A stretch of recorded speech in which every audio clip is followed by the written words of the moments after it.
ഒരു ചെറിയ കഥയാണ്. ജീവിതത്തിലെ എല്ലാ പ്രതികൂല സാഹചര്യങ്ങളെയും അനുകൂലമാക്കിക്കൊണ്ട് ഒരു പോസിറ്റീവ് തിങ്ക്. കഴിഞ്ഞ 4 മാസമായി ഞാൻ എൻ്റെ ജീവിതശൈലിയിലും ഉണ്ടാക്കിയെടുത്ത മാറ്റത്തിൻ്റെ കഥയാണിത്.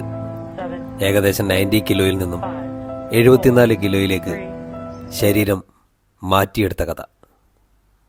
ഫിറ്റ്നസ്സിന് ഒരു മാജിക് ഉണ്ട്. അതെന്താണെന്ന് അറിയാമോ? നീ ഒരു വട്ടം നീ ഫിറ്റ്നസ്സിൽ പ്രൂവ് ചെയ്ത് കഴിഞ്ഞാൽ നിനക്കുണ്ടാകുന്ന ഒരു കോൺഫിഡൻസ് ഉണ്ട്. എത്രയൊക്കെ നാളായാലും എന്തൊക്കെ ജീവിതത്തിൽ നഷ്ടപ്പെട്ടാലും നിനക്ക് തിരിച്ചു വരാൻ പറ്റും എന്നുള്ള ആ ഒരു വിശ്വാസം, ആ ഒരു കോൺഫിഡൻസ് ആണ് നീ അവിടെ ബിൽഡ് ചെയ്യുന്നത്. സോ ആ ഒരു വട്ടമെങ്കിലും നിന്റെ ലൈഫിൽ ഫിറ്റ്നസിന്റെ പീക്ക് നീ. ഫിറ്റ്നസ്സിൽ നിന്നും ഞാൻ പഠിച്ച വേറൊരു കാര്യം പറയട്ടെ.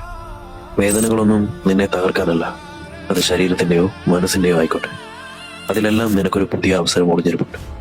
നീ എപ്പോഴാണോ ആ വേദനയ്ക്കകത്ത് അവസരങ്ങളെ കണ്ടെത്താൻ തുടങ്ങുന്നത്, അപ്പോൾ നിന്റെ ലൈഫിനോടുള്ള കാഴ്ചപ്പാട് തന്നെ മാറും.